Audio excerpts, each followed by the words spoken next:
Assalamualaikum warahmatullahi wabarakatuh. Selamat datang di channel kami. Semoga yang sudah mampir ke channel ini, saya doakan senantiasa dalam lindungan Allah Subhanahu wa Ta'ala, Tuhan Yang Maha Esa. Inilah kisah Sa'id bin Amir al-Jumahi. Seorang pemuda bernama Sa'id adalah salah satu dari ribuan orang mu'alaf yang datang dari daerah Tan'im, daerah luar Mekah, demi memenuhi undangan para pemuka Quraisy untuk menyaksikan pembunuhan Qubay bin Adi. Jiwa muda dan kekuatan yang dimiliki oleh Sa'id mampu merombos kumpulan seorang manusia saat itu, sehingga ia dapat berdiri sejajar dengan para pemuka Quraisy seperti Abu Sufyan bin Harb, Safwan bin Umayyah, dan lainnya yang menyaksikan pemandangan pada saat itu. Kesempatan itu membuat Sa'id dapat melihat para tawanan suku Quraisy yang sedang terikat. Tangan para wanita, anak-anak, dan pemuda mendorong tubuh Sa'id ke arena pembunuhan. Berdirilah pemuda yang bernama Sa'id bin Amir al-Jumahi dengan tegaknya di hadapan Qubay. Ia menyaksikan Qubay berjalan ke arah kayu yang telah ditancapkan. Sa'id mendengar suara Qubay berkata, "Dapatkah kalian mengizinkan aku untuk melakukan sholat 2 rakaat terlebih dahulu?" Sa'id lalu memperhatikan Qubay saat ia menghadap kiblat dan melakukan sholat 2 rakaat. Betapa bagus dan sempurna 2 rakaat sholat yang dikerjakannya.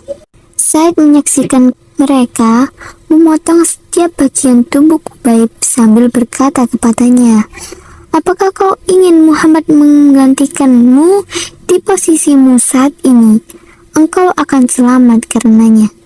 Ia menjawab, padahal darah mengalir di sekujur tubuhnya, "Demi Allah, aku lebih suka menjadi pengaman dan meninggalkan istri dan anakku daripada Muhammad ditusuk dengan duri." Lalu Qubay mengangkat pandangannya ke langit seraya berdoa, "Ya Allah, hitunglah satu demi satu mereka semua, bunuhlah mereka secara kejam, janganlah kau sisakan satu seorang pun dari mereka." Qubay pun meniupkan nafas yang terakhir. Pada tubuhnya banyak sekali bekas luka pedang dan tombak yang tidak bisa dihitung manusia. Suku Quraisy pun telah kembali ke Mekah. Akan tetapi Sa'id seringkali melihat Qubay di kala tidur. Saat terjaga pun Sa'id sering melihatnya dengan ilusi tergambar di benak Sa'id.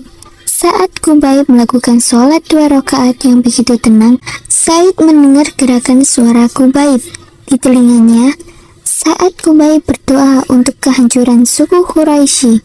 Sa'id menjadi khawatir terkena petir di buatnya. Qubay mengajarkannya bahwa hidup yang sesungguhnya adalah akidah dan jihad di jalan akidah hingga mati.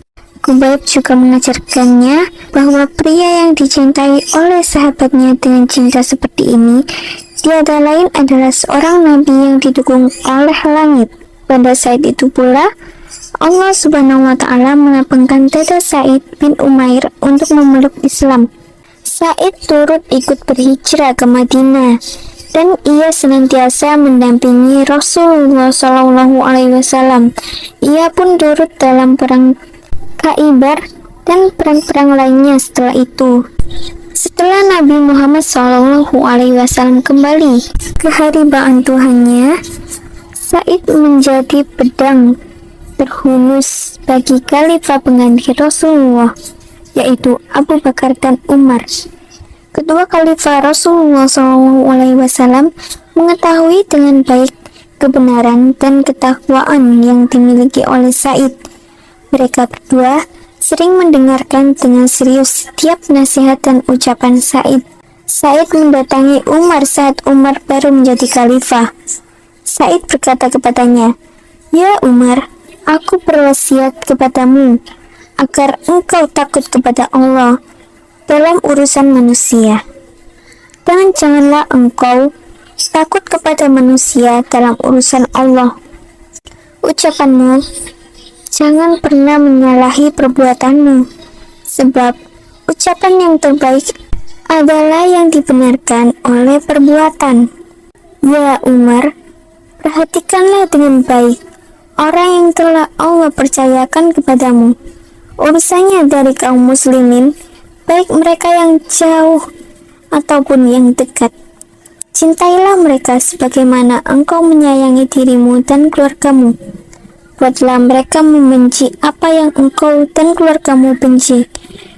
Goncanglah kumpulan manusia untuk menuju kebaikan, dan janganlah engkau khawatir terhadap ancaman orang selagi engkau di jalan Allah. Umar pun bertanya, siapa yang mampu melakukan itu, wahai Said? Said menjawab, yang mampu melakukannya itu adalah orang yang sepertimu, yang telah diberikan Allah kepercayaan untuk mengurusi permasalahan umat Muhammad. Tidak ada lagi jarak antara orang seperti dengan Allah. Sejurus kemudian, Umar mengajak Said untuk menjadi salah seorang pembantunya, seraya berkata, "Ya Said, kami mengangkatmu menjadi wali, gubernur daerah Hims." Said menjawab, "Ya Umar, demi Allah, janganlah engkau menimpakan fitnah ujian kepadaku." Umar pun menjadi berang, seraya berkata, "Celakalah kalian! Kalian meletakkan kepemimpinan ini di leherku, kemudian kalian mau lepas tangan dariku? Demi Allah, aku tidak akan membiarkanmu." Kemudian Umar mengangkat Said menjadi wali di daerah Hims, dan akhirnya Said pun berangkat ke Hims. Amirul Mukminin berkata, "Tuliskan nama-nama orang miskin kalian sehingga dapat aku cukupkan kebutuhannya." Mereka pun melaporkan data yang mereka miliki di dalamnya. Terdapat nama Fulan dan Said bin Amir. Umar bertanya kepada mereka, "Siapakah Said bin Amir ini?" Mereka menjawab, "Dia adalah pemimpin kami." "Pemimpin kalian termasuk orang fakir?" "Demi Allah, lama waktu berjalan namun di rumahnya tidak ada tungku api menyala." Maka meledaklah tangis Umar hingga air matanya membasahi janggut.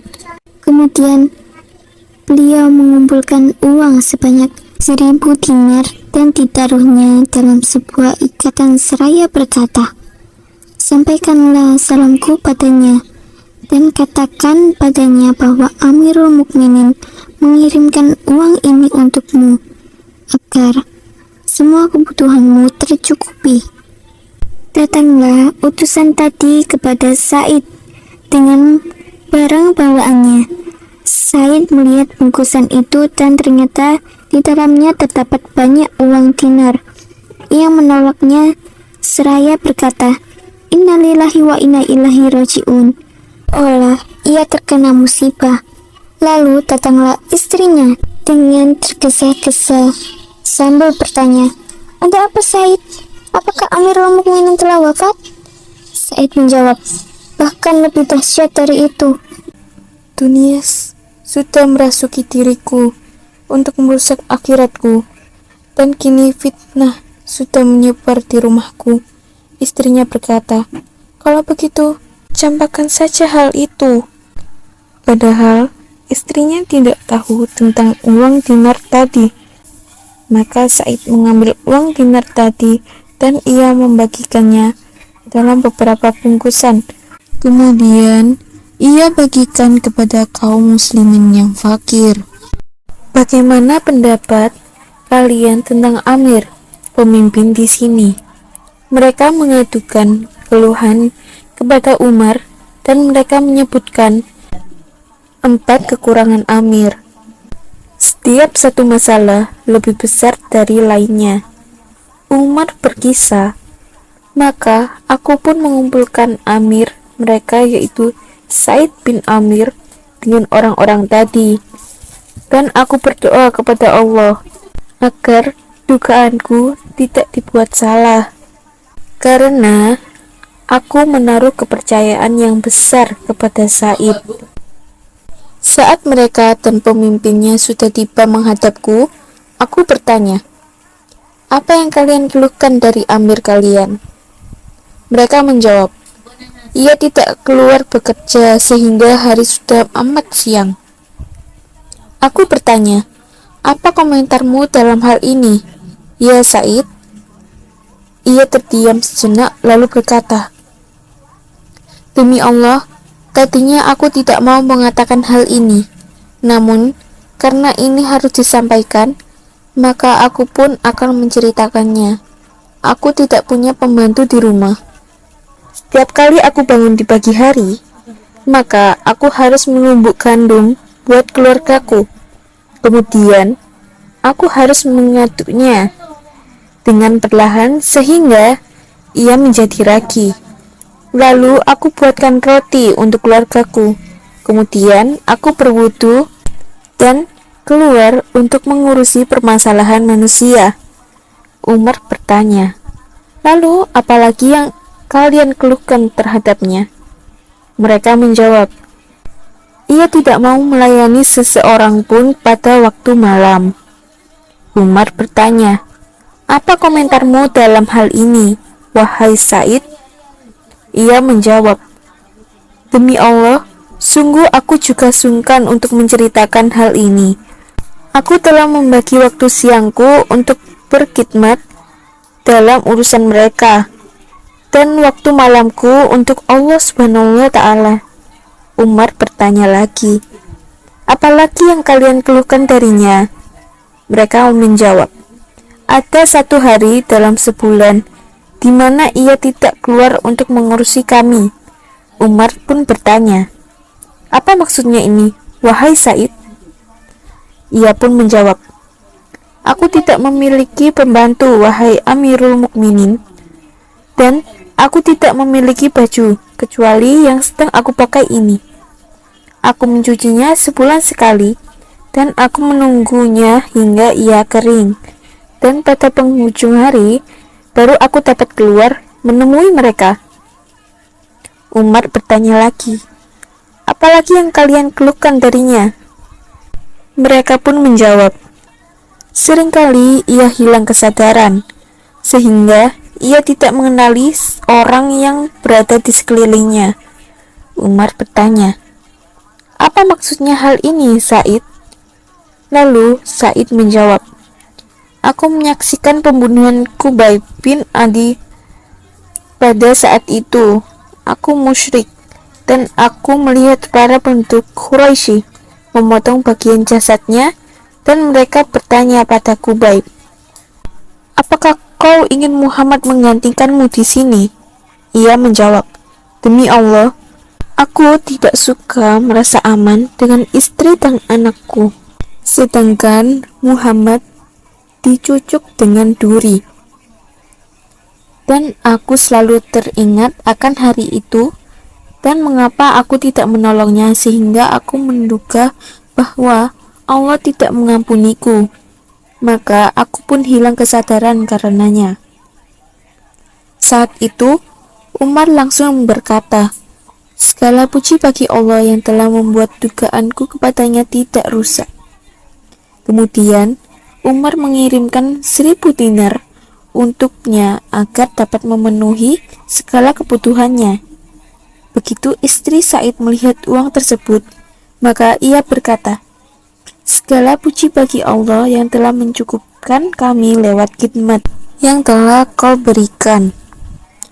Belilah segala kebutuhan hidup kita, dan carilah seseorang yang mau diupah sebagai pembantu." Said berkata kepada istrinya, "Apakah kau punya sesuatu yang lebih baik dari itu?" Istrinya bertanya, "Apakah itu?" Said berujar, "Kita kembalikan lagi pada orang yang membawanya, dan hal itu lebih kita butuhkan. Kita pinjamkan uang tersebut kepada Allah sebagai qardan hasanan, pinjaman yang baik." Istrinya pun menanggapi, "Benar, dan engkau akan dibalas dengan kebaikan karenanya." Setelah ia meninggalkan majelis, maka ia membagikan uang dinar tersebut dalam beberapa bungkus, dan ia berkata kepada salah seorang anggota keluarganya, "Bawalah ini kepada janda fulan, yatim fulan, si miskin fulan, dan si fakir fulan." Wallahu a'lam bishawab. Demikian kisah Sa'id bin Amir al-Jumahi. Jangan lupa dukung channel ini dengan menekan tombol like, subscribe, komen, dan share. Serta klik tombol lonceng agar mendapatkan notifikasi video inspirasi sahabat muslim lainnya.